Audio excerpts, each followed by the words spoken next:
All right, welcome to Humpdays. Woohoo, it's another hump day. We have guests. Chris and Lorena, thanks for joining us, our very first guest. Hello. So, what has been the wildest thing you guys have seen on stage? I've seen some awesome comedians, but I'd say the wildest was that guy on Kill Tony that didn't say a word. Kill. We were in the front row for that show. Just went up there and didn't say it. Oh, no, I didn't see that one. I thought you were talking about the guy who does, okay, no. What happened there? So he just went off. I before him that did he did a rap. Yeah. Oh, yeah. He did some jokes and then a rap. And so it was hard to follow. So I was wondering what this next comic is going to follow. But he was smart enough that he just kind of stood up there. People started laughing at him just being up there. So he just kept it going. And then in the interview, I think he said one word. Are you okay? And he said, yeah. That got like a huge laugh. And he was like, I don't think I want to ruin this anymore. But the tension building is just so funny, especially, on the heels of the guy with the rap, which, was like very cringe, but the crowd liked it. But we were like, not feeling it. You weren't expecting rap. You're expecting stand up. Yeah.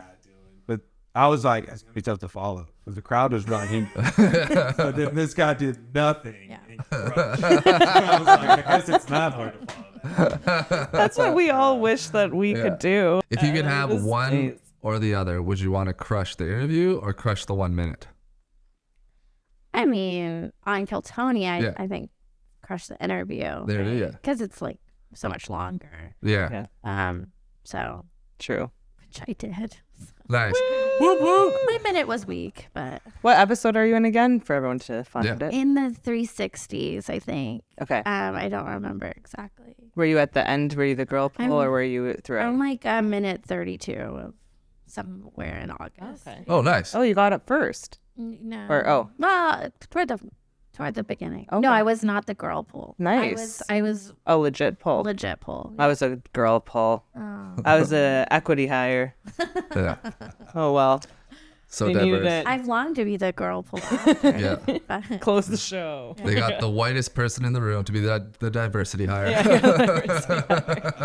Yeah, something I'm like that. I'm almost positive that Tony was making a boob reference in my interview, but my mom is convinced that he was has no concept that he was doing that. He says he says very likable. You're a very, very likable lady. Oh, and but that's the best. But he's leaning into, it just is like a tone thing. Yeah. But I just think that's what he was saying.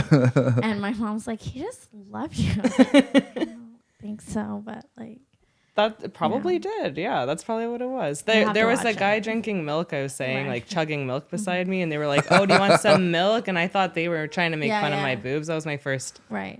And I was like, whoa, that's strong. Yeah. And I was like, they're here. We call them milk bags in Canada, bitch. Yeah. No, I totally ignored it. Okay. And took it the way he was like a respectful way. But in my head, I was like, could it be? I was like, thank you. Yeah. You guys have been open now has it only been 2 weeks? Roscoe's Comedy Club. Yeah. Austin, Texas. Woo! So we've been open 3 weeks, but it's our second week of shows. Oh, nice. So we took some time to kind of figure out what we needed to tweak after the first week and get the liquor stuff in.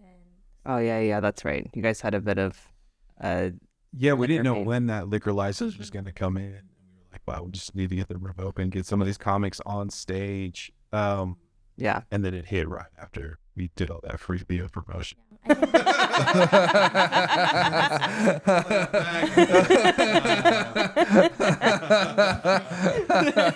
you guys went for free beer because you were like, we don't have a license. You can't pay. You can still serve it, but you can't charge. Exactly. Sure. Okay. And then it came in right into literally after the open. And we're very much watching our P's and Q's with it because we knew, we're under scrutiny by the licensing board. So we were everything's the exact language it's supposed to be. And then the day of the showcase, we got the license. They're a girl heckled to the point that a very seasoned comedian let her come on stage and was like, okay, you tell a joke.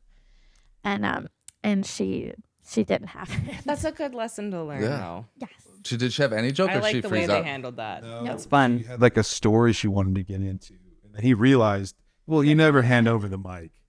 But I think he thought that she was just gonna try a little joke out, right? He thought a knock joke was gonna. And she was relentlessly heckling him, so I think it was messing with him enough that he's like, she had referenced like, I should be doing comedy. He's like, oh, you think you can do comedy? He's like, should I let her up right now? And I was like, yeah. Like, all right.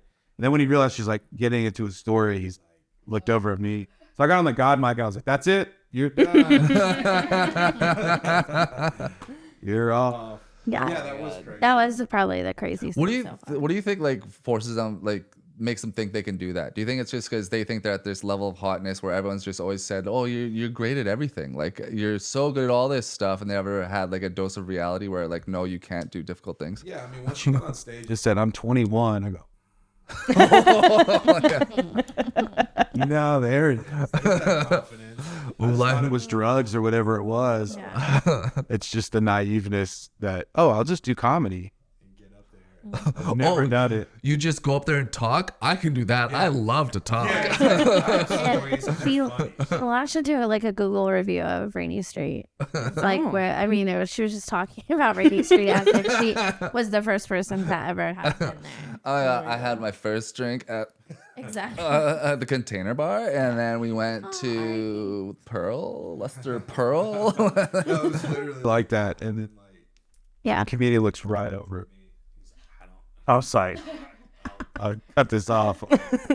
But don't give up that mic, man. You just don't do it. You just never know.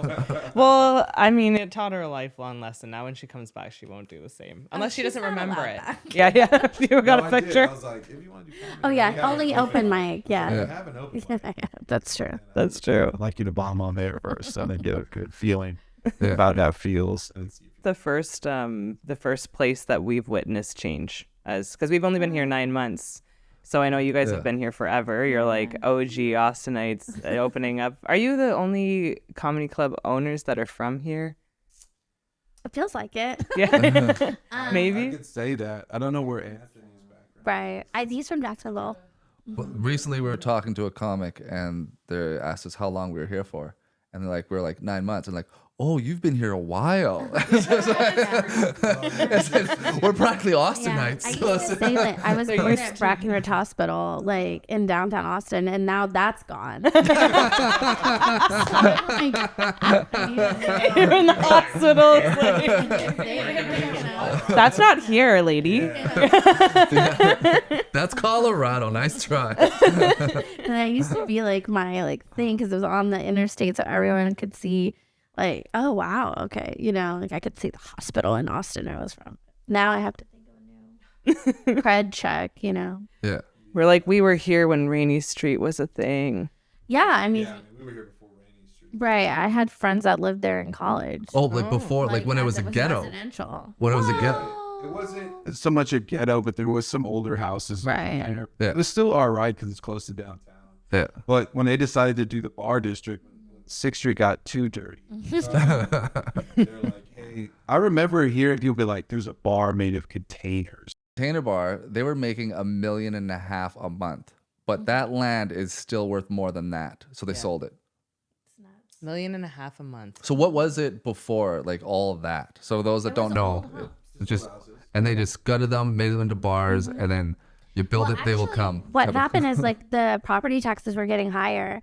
And so the residents voted to change to commercial property tax code to lower their taxes. But then what that ended up doing, in Austin, there's zoning's pretty intense. So when they changed that zoning to commercial zoning or a mixed use, that's what let the developers in. Whereas if it had been developer led, that would have taken longer to turn those into a bar. But because the residents were the ones that did it. To get property tax relief. And what's kind of happening with 6th Street and 36 is during COVID, they're all trying to get historical records hey, we're historical buildings to try to lower all their property taxes. But now they're trying to redo all those places and update them. Now they're having to go through all that. Oh, this is history. This old dirty place. It's cracked in. But now, like you walk down 6th Street, everyone's got the plaque. It's like, oh, really? This is a part of history. Run down. That's true. What's been the most difficult thing? I guess the liquor license was a lot of people need to get their hands greased. It's a lot of the Fed to the state to the county to the comptroller to the city. They all have Everyone's getting greased. Oh, jeez. everyone has a little fee to stamp a piece of paper. There's no like centralized service. Like you have to go and get all those entities to sign off and look at your thing. So they're not talking to each other. It's like you. So you have to hire a consultant to do that, and then guide you through. I know. People do, But that's what they're trying to. That's what they're trying to do. Another hand to grease. 100%. Exactly. The process is just very confusing. Right. We need to hire a special person. Exactly. Yeah. You're right. That is, I think, why they do that. There's only one guy, so like if his vacation is now and it's 2 weeks, then you just have to wait for that person and pay for your place to be open and give away free beer for another month, whatever. And so, I mean, it's not just one person, but like basically they just give that role to. Anyway, dream job, kids. Yeah. Growing up, dream jobs. You can stamp paperwork and just sit there. It's really meaningful. I feel like the hardest part has just been like uncertainty of timing. Like we don't know how long it would take for the bar to be built and the stage to be built. Yeah. We didn't know how long the license would take. We didn't know how long the liquor would take to come in. So those like uncertainties, I think, is like the hardest part. We had to post something in the newspaper. It had to be a print publication, which is crazy. They charge you a pretty high fee and it has to run for 2 consecutive issues. Yeah. That's a lot of bureaucratic tape right there. Really? Yeah, it's the public notice. Yeah. You're like, we're gonna be on a podcast. Like that's what you'll actually listen And it's to. just like, Well, actually, they tried to take that out, like that requirement off of the newspapers, like that whole step. They tried to reform that, and the newspaper like lobby freaked out because it's such a money driver. yeah. So they tried to say like, oh, that could be on county websites, that's publicly posted, and tried to like reform that a couple of sessions ago. And the newspaper. Well, then the newspaper won't make any money. They'll go close. under. Yeah, they'll go under. The newspaper needs that to run. That's the only reason it exists, probably. That and obituaries. That's true. Exactly. Yeah, yeah. You should have been like, we don't want any fucking boomers in our club. I'm not putting it in the paper. They won't get any of the references. And you'll need to be on the radio. The shows don't start till 9 p.m. And submit it all on a CD disc file. That is what we have in Canada too. It's all like via mail and fax. I was like, I have to go to the library To fax something. dust off the fax machine to file taxes. Jesus. So for being like, this is just a little preview into what it's like to run a small business. And you guys are running a small business. You're all self-funded, right? Yeah. And you're also a couple. And you're running this business. How many screaming matches have you had? What? I just call him shouting. He yells, he doesn't scream. So no, I don't know. I think we work together.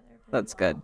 Yeah, it's I mean, it's complicated on some aspects, but I don't think it's affected the relationship so much. We're pretty open with each other on stresses. Yeah. We're sharing those stresses. So it's kind of like, yeah, I feel the same. Yeah. Like we are nervous about this and that and how this is going to go or when that liquor license is going to come in. We are, refreshing the emails to see. Yeah. So I think we actually shared in a lot of our stresses. We're working different jobs or working different things. It hasn't been too bad, but yeah, it's been some stressful conversations. Yeah. And then you always have to, your employees, the comedians, we're all mentally ill, so that's difficult too. What's, I'm just joking. I don't know. That's the fun part. But like, what's been like some of the most like, what's been the funnest, like you were telling us earlier, some of the emails you've gotten for ideas of shows, what's been the most absurd emails you've gotten? Well, yeah, like I don't know. I'm sure this guy's listening. I don't think he has a computer. He sent us a weird email that I thought was a joke, and he said that he would love to host, but he hosts on a mini trampoline the whole time. Yeah. And we were like, no, this, and the way he was wording it, like groovy, all sorts of like lingo in there. And I was like, this might be a troll. This is interesting. Yeah. And then we clicked on the video, and that's what he does. And he's not a young fella. and I think the subject line was insane comedian. So he lived up. He's self-aware. Clickbait. And I laughed Nope, at the he opened idea, it. but I definitely said Like, this guy can't be anywhere near. Oh my God. We have enough people lined up. But I'm used to comics, so I get along with it. Because you guys have a history of working in clubs and then doing comedy as well. So it's like a comics comic is now running a club. So it's just Our clubs that are run by comedians and are not run well. So we are trying not to be the inmates running the asylum model so much. But exactly, it's just there's a rhythm to management. It's treating comics with respect too. They're all people, and they're all just trying to get a laugh. Yeah, So exactly. whatever works. Well, our whole goal was really, we just saw what was happening in Austin. I mean, Joe Rogan had been preaching about Austin as this destination. Obviously, you guys have embarked on the journey. we bought it hook, line, and sinker. But we're in the business where like everyone's just playing breweries. It's like I can only smell so many hops. Until I don't laugh anymore. So we're like, I need to get a stage for these comics. There's so many funny people.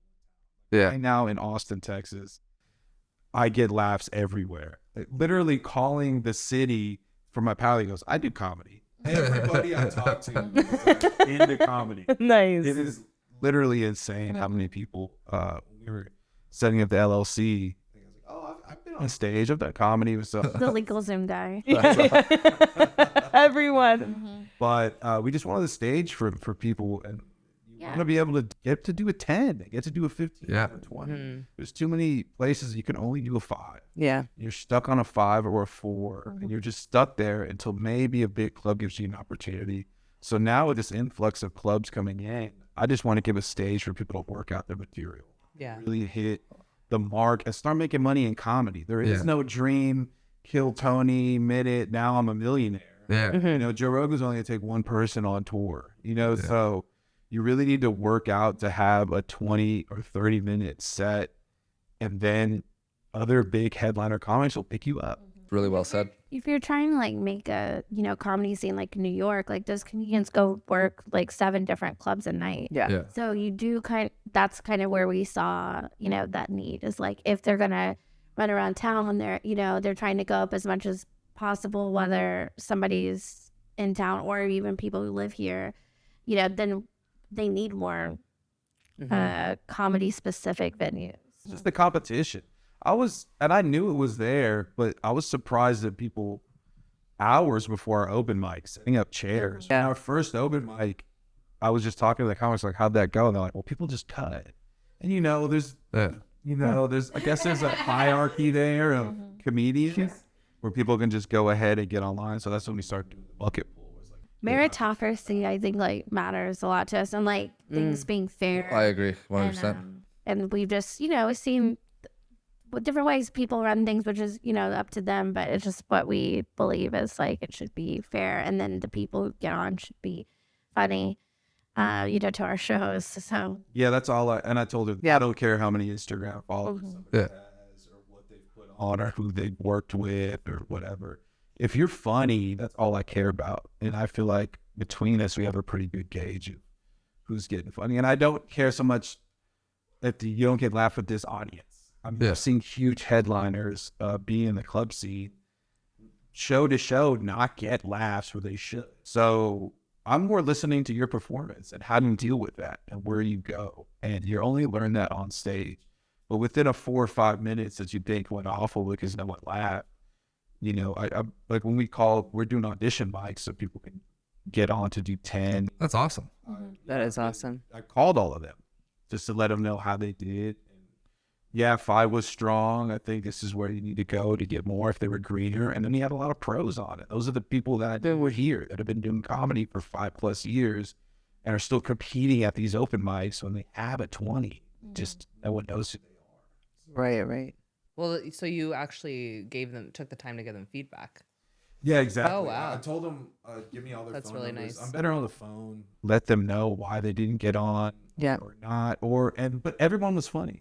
Yeah. So, and then we gave 4 spots away for these shows that we have, that we had last night. That was great. It's just different points of their career. And different fits for different shows too, Right. So some of the people that didn't get on for this week, the following weekend, like we do have one for later shows, or, we'll just kind of keep them in mind and keep seeing how they develop. So That's really cool. Seems like you're really doing it for the comics to give them a place to really grow, which is That's really awesome. exciting because I think it's like the comedy scene, because Austin's like the live capital city of music, but it's also gonna be the capital city of comedy, because it has that feel to it where like, do you know, like in the early 90s, the Seattle grunge scene, where it's like that music was just coming up and that's where it just started to boil over. I think this is like you have that energy here in Austin where it's just like, this is going to be the mecca of comedy. yeah. I think so. Well, I felt it, and us being and having live music all the time. And that pandemic kind of was like a refresher. Yeah. Everything got closed. Yeah. A lot of old standing Austin places, from restaurants to clubs, are gone. And comedy has kind of filled it, where you do have an audience here that's looking for live entertainment. Our hearts are in the right place for funny people to get noticed, and not by working at bigger clubs and seeing TikTokers on that don't have an hour. They could fill a room. And they're doing Q&As for 30 minutes to fill that hour. And you're like, and then I'll go to a smaller room and see someone murdering. And you're like, why isn't this? And luckily we're in this city where that's now being accepted, where people are coming to the city for comedy. They're looking for it. So with us being a smaller room, I think it works for us. It's But really it's a beautiful room though. It's Like it's beautiful it's room, yeah. perfect for comedy. I love the stage setup. I like how it's like nice and intimate, and then you have, it's gonna be great for Well, your filming as plans well. for your plans for like the outside and the back room and everything that's in the upper room, like it sounds really exciting. Like there is something brewing in this city, and you guys are in a great location. You have That a is great the room, up-and-coming and like location. because like you've just seen so much stand-up comedy, like you just know who to do business with, like you know what I mean. So it's just like I think you have a leg up as well, and I think you guys are just gonna absolutely crush it, and I'm so excited for you guys. I appreciate that. That's what I want to hear. And as long as our heart's in the right place and we're doing good for comedy, that's all I really care about. And the more clubs that open, the better. Yeah. Yeah. They all give something different. I feel like you've really summarized and kind of given yourself a bit of a niche within all of the comedy clubs by like what you just said about we're the place to go to grow and like build, and then maybe there's a place for other clubs too where they can start to like find out what I think it's really exciting. We've had comedians on who are then going to do other spots, and that energy of like, okay, Yeah. we're gonna come and do here, and then I have a spot later. That's what we want. it's gonna be better than New York Yeah, and Austin. Yeah. yeah, It's a different twist. 10 million more people. Yeah. yeah. Well, you get people Well, it's coming in all the coming time for every bachelors day. and bachelorettes, so That that's what's too. great. So it's like your Actually, Wednesdays are yeah. gonna sell out because people are gonna come in during the week. So it's Yeah. it's just gonna be great, and that location is great. You won't get stabbed. Yeah. That location is the cool spot. I It's a think great as spot. Rainey Street goes away, that's the new kind of Rainey Street They've done a lot of vibe area. developments, clean. People are walking dogs. Yeah. Like it's gonna blow up. Like Yeah, you picked a exactly. great spot. Like it's awesome. The spot was really, once we got our eyes on that, then it was like, okay, it's possible. It's great all because it's like come it's a together. comedy club, and anyone that goes in there knows it's a comedy club. As opposed, like you mentioned breweries, and like sometimes you do breweries and restaurants. It's like I've done those shows, and it's like I feel like I'm disturbing them while they're having a meal, or like I catch up with their friends. It's like I can't, Non-consensual. it's like Ambush comedy. Yeah. That's all there was in Vancouver, so we're thrilled. And like our friend came to visit from Vancouver and was just like, you could tell they were just like, whoa, like this is Yeah, crazy. she's based in San all of Fran it. right now, Oh yeah, actually. well there's She's from San there's Fran. opportunity there for So sure. she's but saying the it's scenes just here is like, way yeah. better than San Fran's as well. Yeah. Yeah. San Francisco has some pretty good clubs, but again, Takes like said it took her a month to get on one, so you get like once a month. Yeah. That's what happens. Well, like the They're established. gatekeeping too. Yeah, You know, exactly. that- In a lot of other cities, there, you have to pay your dues or what have you. And in Austin, it seems like everybody, like other owners, comedy club owners, were all kind of open to everyone working at different clubs, and like exclusivity. And so I think that helps too with like that scene being so a lot healthier. vibrant. And it's kind of cool, Austin, because like we're all like adults coming in, because they always say it's hard to make friends as adults, but you're seeing a lot of people move to the city and having to make friends as adults. So it's just like it is more of a meritocracy where it's just like there is no gatekeeping. We all have to make friends, and it's been really cool to see. Yeah. Yeah, especially friends with a sense of humor. Yeah. Bringing more comics. Like, we've been here forever, so the funnier the people you can bring in, the better for me. Fucking along with them all, and Keep Austin Yeah. weird. Keep Austin weird. Yeah. Oh, well, that's awesome, guys. Thanks for coming on our show. Yeah. And So, Do a plug into the camera. Where can we find you? Comedy Club, We'll put the links 7th below Street, too. 1805 East 7th Street, right behind Via 313 and Suerte. Come on and enjoy some great local comedy. Awesome. Thank you, Chris and Lorena. Thank you. with it.